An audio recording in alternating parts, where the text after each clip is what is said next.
I think Tod's, they don't really, I mean, like many luxury brands, they've never really considered using alternative leathers. I wanted to suggest that. However, going into design development, my research started with looking at like 1960s movies, like super Italian. I wanted to focus on that. I got really interested in Michelangelo Antonioni.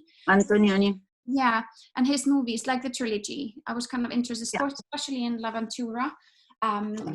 Looking at the women in the movies, and it's really interesting because his kind of idea is like that the woman is kind of the person that you identify with in his stories, which is really nice.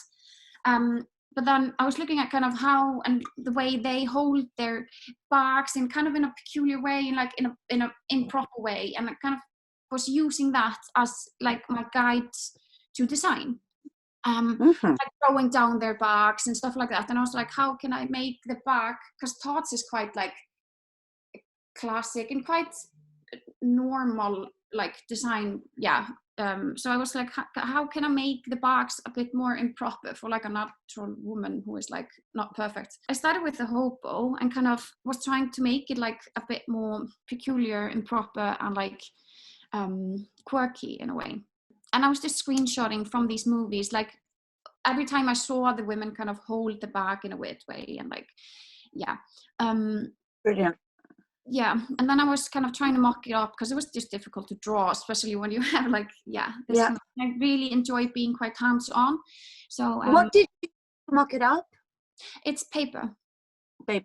Yeah, this was the first, the hobo kind of, and it's kind of it's kind of a medium-sized or like a mini-sized, and I kind of was trying to figure out what kind of colors I wanted to use, but then I quite liked the tape as well, so I was thinking that could be kind of like a print on the leather. I wanted to do a crossbody bag, which was smaller as well, so I have the hobo that was quite a bit bigger, and then this one that was smaller. God, I love that bag. Yeah, and I wanted to be all kind of crooked and weird proportions, and I was imagining like this could be a bag that you were going out and you were like dancing with it and swinging with it and like running around, so it's like really well closed, and like you can be just like, let's see, there we go. Brilliant. I love the concept. I love the fact that you're focusing on both the wear and the concept of imperfection.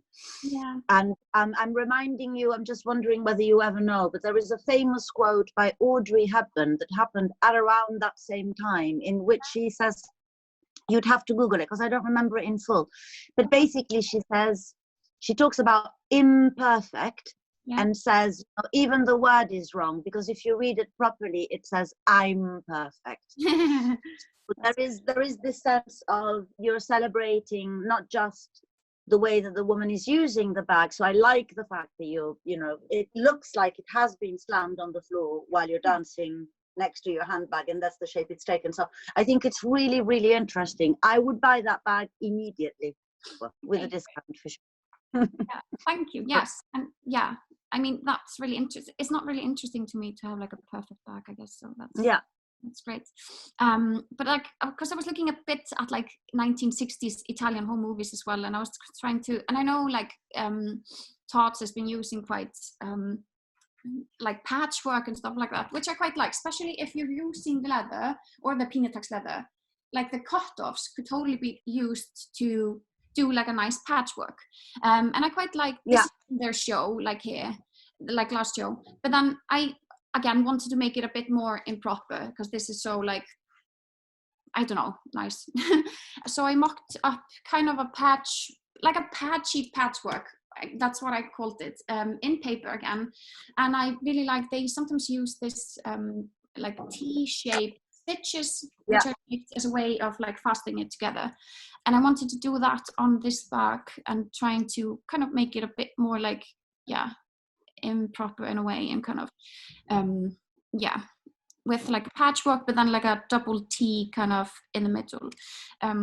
What about the patchwork elements? I mean, so obviously, so one bag is the bag before you were thinking Pinatex, But when you're looking at severely overpatched areas, that really they should do with their own leftover production stock, because those areas that you've highlighted fit in the leftover of a hind.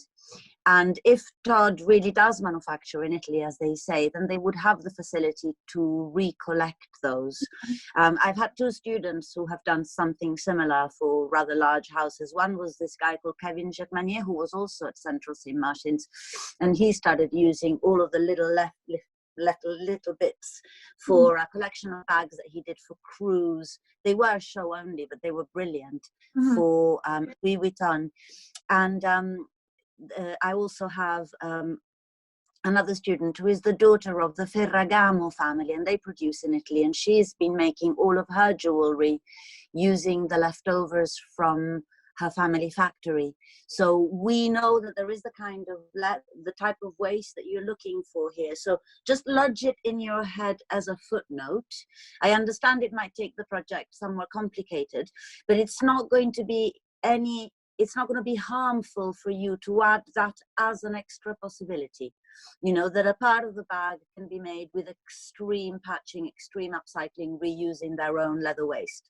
Yeah, definitely. I think the patchwork should be the excess. I mean, there's always excess, so definitely. Yeah, but it might not be the excess of the self, if you see what I mean. They might have excess of completely different leathers, you know, so you might have to do a bit of a leather clash. It might not be the zero waste Pina texting case, but probably be more interesting to use stuff that's already wasted and it's different leathers. So just bear in mind, technically there might be some alterations if that's the way that you're going to go. Yeah, of course, and that might make it even more interesting and more imperfect, probably. Yeah, definitely more imperfect. Yeah, but that's really interesting. Yeah, definitely. Good point. Yeah, but I did, color like this. And then I wanted to do it because their deep bag is like the bag that they have kind of, and I was trying to make that like a bit more, I guess, improper as well. So I have the idea of the patchwork, and then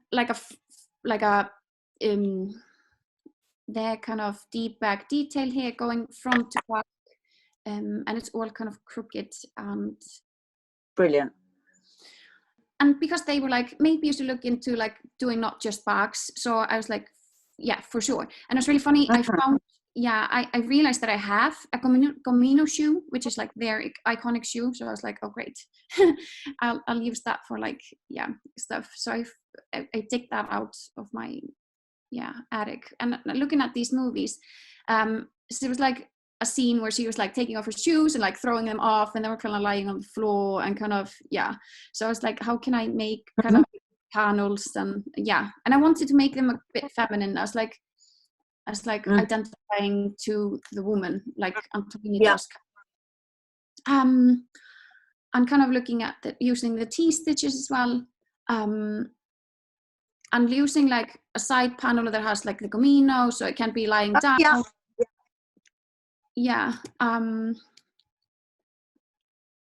So that was kind of that. And then I wanted to use some of the hardware to make a belt as well. And I really like that, like I really like metal hardware, and making these kind of 1960s, 70s belts with, and then I could use the patches as well. And use the T, and this is like from the Gomino shoe, like the top hardware thing. And then I did do the lineup just blank without the colors, just to see the kind of silhouettes and everything. And then here is a color palette, and I was kind of inspired by these Italian leisure home. This is Julio Promer, and he's like uses really nice colors. Here is the idea of kind of making, I guess, the print on top of the leather. I really like this as a print as well. So thinking how, that could be, printed on top of the Pinatex. Here is the colorways. I really wanted like colorful kind of, plus like the two kind of, just a bit more specification, like how it would work. Like where would they have like openings, and more specifications, and Yeah. opening front and back there, like, and you can fasten it together so it holds really nicely, and you can swing around with it and dance all night. So what about the situation with internal pockets? Are you allowed, because basically one thing that I have, so I'm a handbag fanatic. Yeah. And in fact, I've just written a book, and there's a whole bunch of, you know, the evolution, the negative evolution of a handbag, which are now really, really stingy. So my feeling is that when I see this bag, I mean, I'm talking functionality, not sustainability, but it really is around sustainability. When I see this bag, it's telling me, because of the print that you're putting at the top and because of the way that you're using the fabric, it's telling me it's going to be really generous with compartments. Yeah. And I don't know whether this is just something I'm getting as an impression, but I'm lodging this in your head as well, that, you know, one of the main difference between quality, as far as I'm concerned, of handbags specifically, my grandmother's Gucci bag had in total something like 8 or 9 different compartments, from the pen holder to the lipstick holder to 3 different pockets for, you know, and a modern day Gucci bags contains one little stingy square that could hardly hold 2 credit cards if you wanted to carry more than 2. This collection, by the way that you're designing it, it's telling me that it could have space for that. You could be pulling something out, and it's not just an aesthetic relationship that you've got, it's also functional. Yeah. That's all. Yeah, that's really nice. And that, like, me buying a bag, I would definitely want that as well. So that's really you know, if you look at particularly this page, there's the bag closed, then the little one in the middle, then the one all the way, where your little mouse was 1 second ago. Yeah, there. So that one to me is telling me, I mean, it's making me salivate to think, could a lipstick be held in there? So I don't want to deviate from your project, but I do feel that it tells you that it could do that. Yeah. Like, would you then maybe suggest just doing like a more, I guess, interior photos and like show what kind of specific? It's only feedback because, as I said, as a bag fanatic, and I'm already very attached to what I'm seeing, I know that this is what's missing. You know, a bag, particularly in those bigger ones, it's a bag that lets you compartmentalize your life in an intelligent way. And I think that it's just not been done. And I know it's price and cost, but because this is a project, you can push your boundaries. And you're looking at the woman that you're looking at. The women that you were looking at in Italy would have had a bag with those compartments. They would have had a separate place for their comb, for their powder, for their lipstick, for their pills, for their chewing gums, for their, you know, whatever. And I feel that we are being, as women, I feel that we are being instupidified because of the fact that we're just given like one container where we shove everything, while I miss compartments. Yes, I agree. And I would totally, like, me finding like a bag that has like so many compartments is so great, and you can keep everything organized. And it's true. Really good point. It fits really well with this, because you've got a bag that it is improper, it is imperfect, and it looks disorganized. So then the idea that actually inside it isn't, I think it would make it even more surprising. Yeah, that's a really nice idea. Definitely. And then you could do that. Brilliant. All them bags. Like this one is so big, and I was like, this one would be great if you're going to the gym, then you go to work, then you go to an exhibition, and then you go like home with someone. I don't care. Like you have, and then you go traveling. Yeah. Then you would want a lot of space, but also organized space. That's true. Yeah. Really good. So what about the belt? I have another question around the belt. Yeah. Because so this one again, I love the idea that you're putting things like the buckles. And I wonder whether you couldn't again, I mean, and I'm sorry if I bring you back to upcycling, but that is really my kind of where my aesthetic has bigger understanding. But again, that buckle, that belt, to me, you could make a note that say that you don't know what Todd holds, but that you are imagining that in between buckles, buttons, other bits of whatever metal thing that they use to do, you could construct your own chain Yeah. in, you know, by reusing some of their metals. Metals are incredibly polluting. Yeah. And they will have a completely different supply chain to the leather and the clothing. Mm-hmm. And the supply chain of metal is terrible because it's really mining, and it's very dirty and very untraceable. So Yeah. the more you can actually, but at the same time, metal is, you know, you just find it everywhere, from hardware stores to luxury. So if you could try and reclaim some of the metals that they already use, because your design lends itself for each to be unique, for, Yeah, you know, definitely. it's obviously asking them what they've got, but I think that could be Yeah, interesting. it would be. And definitely like seeing what they have and then me curating it on a belt. Yeah. Totally, that would be also quite fun. Yeah. Yeah, really good point. And that can then, because the hobo has like a chain as well, that could be Yeah, done. exactly. Yeah, definitely. Yeah. And then the shoe, and it's just all quite crooked and weird on your foot, and fun colors. So yeah, the full lineup with colors, and then I added the kind of a small little, I guess, campaign or whatever. Yeah, that's kind of it. But I had really fun with it, and I. It's brilliant. Well, I like it a lot. I urge you to continue with this train of thought, because it's lovely. And I have to say, I really, really love the shoe, and the fact that it has that kind of wobble. Women in the 50s in Italy, apart from the fact that they had tight skirts, but it really fits the woman that you've somehow created. There's a strength and vulnerability at the same time. Like, you're about to lose your balance, but at the end of the day, you've got a sturdy bag that you can fall on and comfortable shoes that you can run away with. So I like the woman that you've created, and I feel that she's coming out from this. Yeah, that's good. I'm really glad.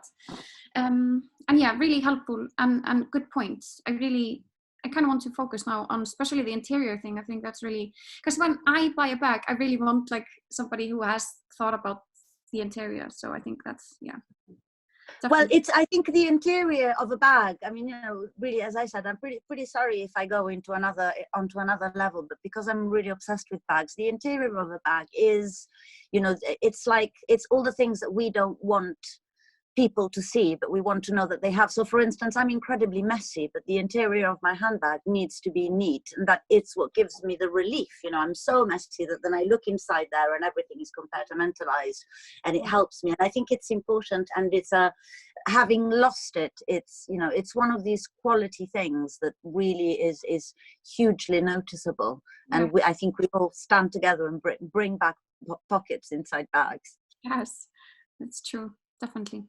I really like the idea of like asking them thoughts about their cutoffs and kind of gather. And I would have like, I think like being able to make my own patchwork and kind of curate the patchwork or the metal. I think that's just such a fun idea as well. Like that's a fun hands-on thing. So I think that's really, and the interior thing, I think that's really, really good points that I work on, definitely. I think especially while you're working on a presentation and you can imagine its life within and without production, you can plan for both. I mean, you know, obviously the metal is harder to find, but at the same time, not necessarily if one locates their structures. And same with the leather, you know, you might be able, with the scraps, you might have two versions of the same thing, one which is 100% upcycled and so on. In the future, the version that will be 100% upcycled, believe it or not, will be worth more than the one that isn't, even though it's made waste. That's where we're getting at in terms of what the value of sustainability in fashion, particularly when it comes to luxury. So it's always good to have an idea of how it can potentially work, even if it's not necessarily 100% upscalable, but to have it in your mind, it will always work. On something like this, it's just made for it, basically. Yeah, definitely. Yeah, that's a good point as well. Like, do you know, how is that usually done? Well, you can't now, because there's never been a sense of wanting to slow anything down. Upcycling can be done in any factory with any waste that exists there. It's basically just a system of organizing a room, just like a handbag that's got enough compartments inside. But what is lacking is the time and the training for the workers. But, if you take a factory in Italy, a good factory 50 years ago, they all upcycled because it was considered absolutely ridiculous to leave out any waste. So it's only something that we need to remember and reimagine. But in Italy, it's extremely interesting, more than anywhere else really, because it is a combination of an enormous industry, but with rather small structures. A lot of their sampling is done there. So there is this kind of industrial scenario to be able to do it. And it's the question of now finding the time and the belief, which will, I think it's inevitably that we're working, towards that in the future. But it has to lead from where the industry is not ginormous like in China or maybe in Bangladesh, but it's a little bit more contained and linked with its own artisanal practices. But it's basically a method for storing, and then a method for training garment workers to the people who make the objects to start to understand how it works. Ultimately, it's a new job description, so it will be created soon enough, I'm sure, but that's what it is, and it is possible. So you can definitely include it as if it existed, in a slightly futuristic way. Kind of imagine that the factories already have those facilities and include it in. Again, it's a slight way of putting pressure. Like, what do you mean you don't have a facility to upcycle your own waste cuts? I don't accept that. I'm moving towards a future that does. You're making the step because it needs to be made. And absolutely, and you want to design for the future. So yeah, thank you, Ursula. Ciao.